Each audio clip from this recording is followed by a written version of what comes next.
Kaya iiwan ng lalaki ang kanyang ama at ina upang sumama sa kanyang asawa. At mananatili kang tapat sa kanya habang kayo ay nabubuhay. Yes po, Pastor. Yan. Ay, Masaya lang ako.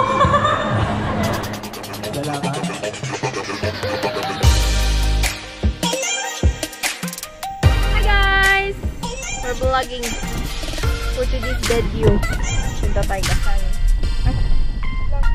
Time check alas 2 kasi alas 2 din yung kasal. Pupunta tayo sa kasal, no? Kasama ng aming bibidon. Yan. Magregalo. Regalo, Day. Uy, Silipin nyo. Sa dulo yan. tanaw daw din.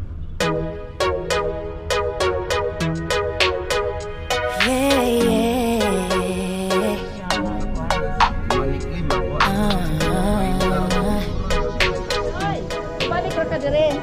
Oh, magpakarwas ka. Ito na, me. Ikaw rin, bit. Bonsat ra ka ha. Dito na, si Dayan. Hi guys. Hi, guys.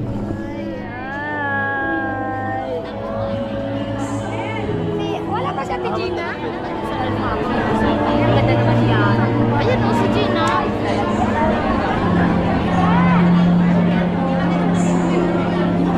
Ito magkano magsugod. Wala pa. Diba? At saan tumaribig ko? Saan na si ano? Sila lang po kami na yung saan siya? Wala pa. Hindi pa. Saka ko talaga mo.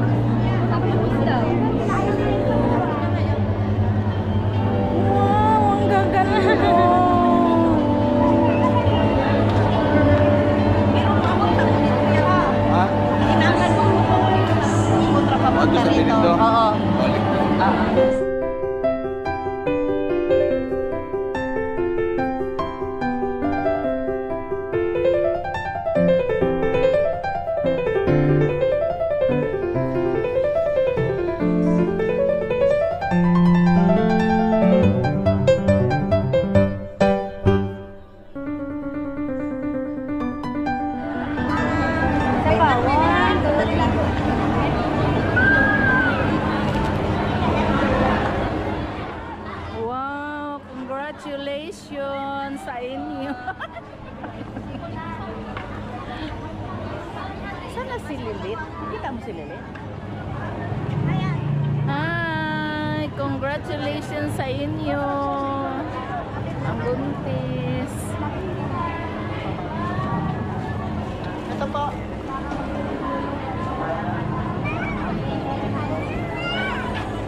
Alak ka, mupaso si Mark, may dalang bata. Ay mo na ikaw. Hi! No, hindi yan sa'yo. Ang mga nagagandahang mga dilag, mga ninang. Congrats sa inyo mga ninang. Ay, kailangan. Kaninang na.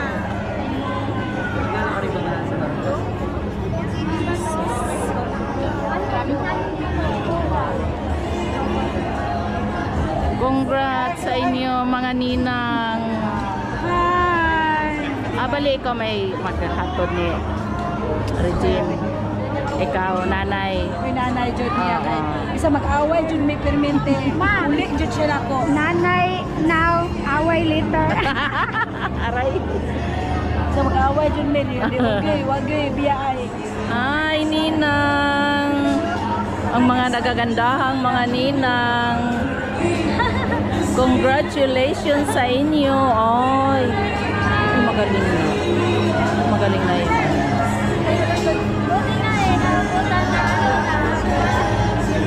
Beto na kayo? Ganda na po. 10 million na lang. May Bakit? Best man. Kanino ka? Aba.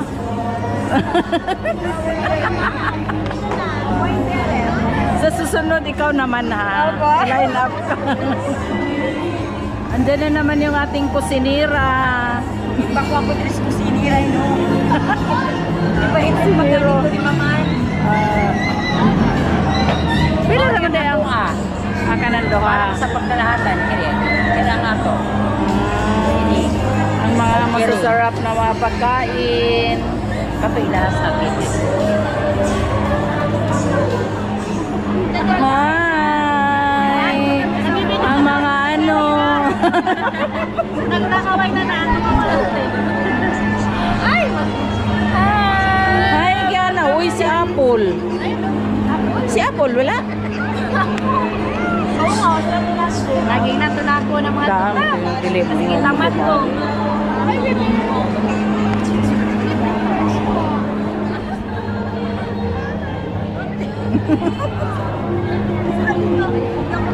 Dahil wala akong salamigan nandito. Naka-extension eh. Saan si Madam? Si Madam, asa? Ay, inaayusan.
Mark Anthony and Regine, Emil John and Wilma,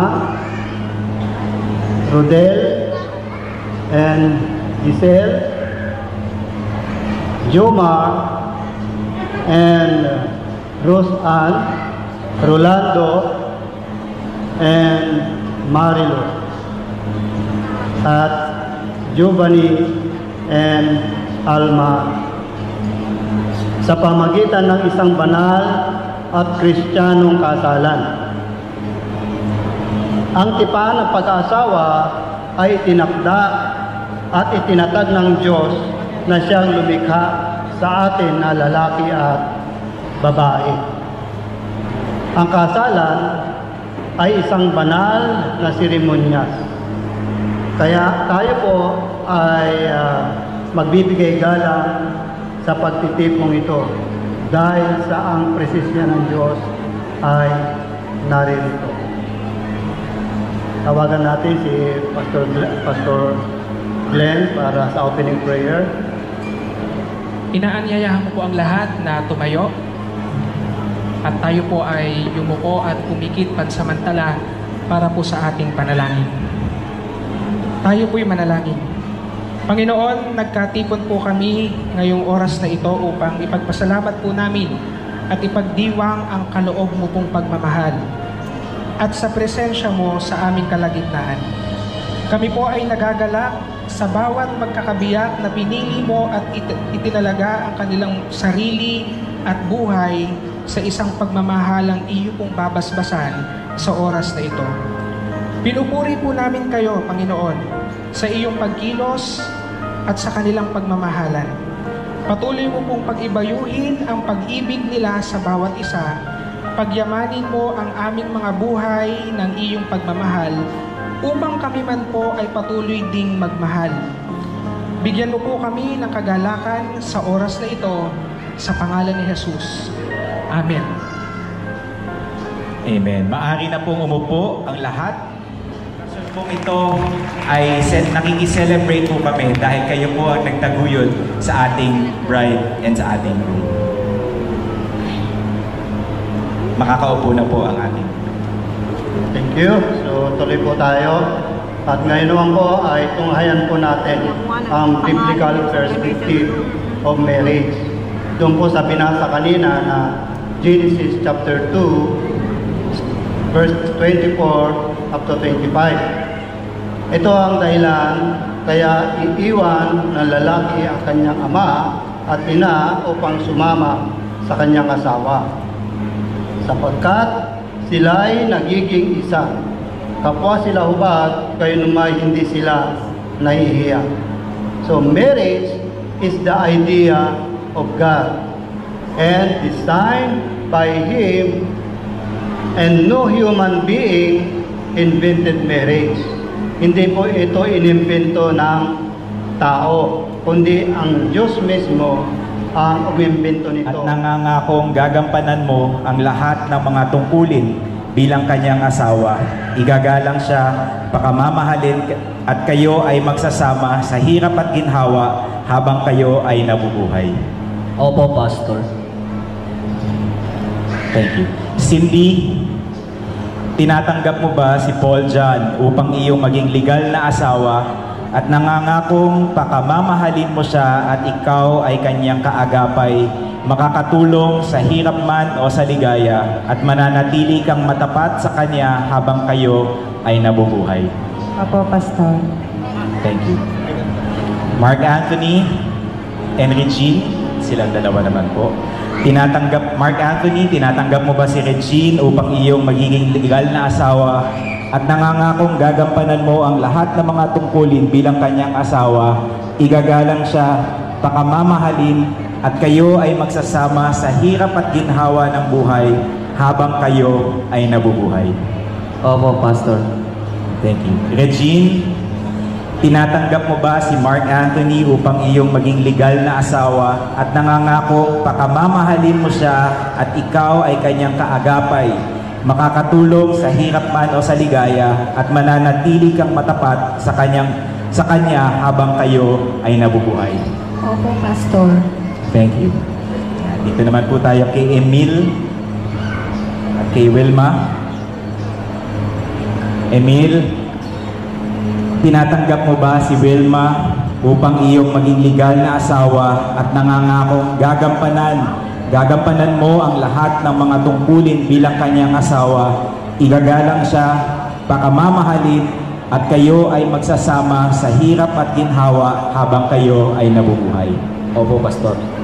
Thank you. Wilma, ikaw naman, tinatanggap mo ba si Emil upang iyong maging legal na asawa at nangangakong pakamamahalin mo siya at ikaw ay kanyang kaagapay, makakatulong sa hirap man o sa ginhawa, at mananatili kang tapat sa kanya habang kayo ay nabubuhay? Yes po, Pastor. Yan. Masaya lang ako. Salamat. Rodel, tinatanggap mo ba si Giselle upang iyong maging legal na asawa at nangangakong gagampanan mo ang lahat ng mga tungkulin bilang kanyang asawa, igagalang siya, pakamamahalin, at kayo ay magsasama sa hirap at ginhawa habang kayo ay nabubuhay? Opo, Pastor. Thank you. Giselle, tinatanggap mo ba si Rodel upang iyong maging legal na asawa at nangangakong pakamamahalin mo siya at ikaw ay kanyang kaagapay, makakatulong sa hirap man o sa ligaya, at mananatili kang matapat sa kanya habang kayo ay nabubuhay? Opo, Pastor. Thank you. Jomar, ayan. Jomar, tinatanggap mo ba si Rose Ann upang iyong maging legal na asawa at nangangakong gagampanan mo ang lahat ng mga tungkulin bilang kanyang asawa, igagalang siya, pakamamahalin, at kayo ay magsasama sa hirap at ginhawa habang kayo ay nabubuhay? Opo, Pastor. Rose Ann, tinatanggap mo ba si Rodel upang iyong maging legal na asawa at nangangakong pakamamahalin mo siya at ikaw ang kanyang kaagapay, makakatulong sa hirap man o sa ligaya, at mananatili kang matapat sa kanya habang kayo ay nabubuhay? Opo, Pastor. Thank you. Rolando and Marilu. Rolando, tinatanggap mo ba si Marilu upang iyong maging legal na asawa at nangangakong gagampanan mo ang lahat ng mga tungkulin bilang kanyang asawa, igagalang siya, pakamamahalin, at kayo ay magsasama sa hirap at ginhawa habang kayo ay nabubuhay? Opo, Father.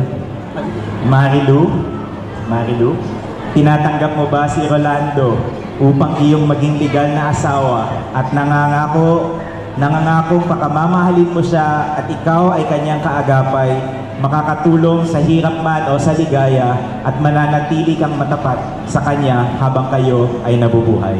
Opo, Pastor. Thank you. And last but not the least, Giovanni and Alma.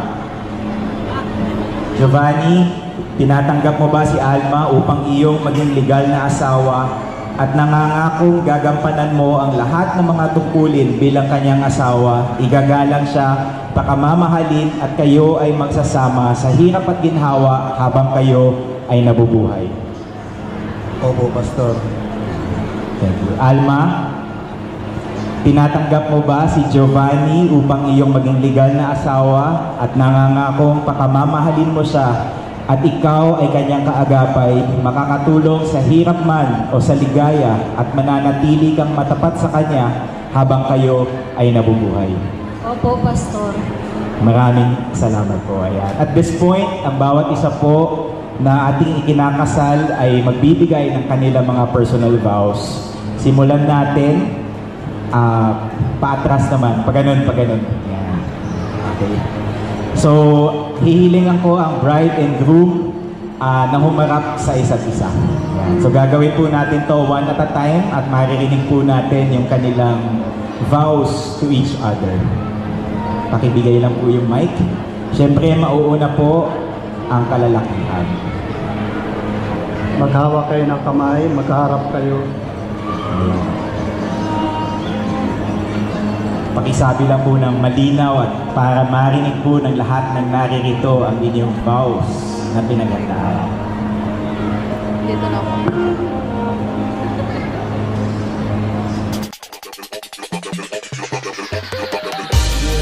Alma. Standing here today, I am fine. Haba ng ating pagsasama sa hirap at ginhawa, sa pag-iyak at pagtawa. Masaya ako na tayo pa rin ang maging mag-asawa.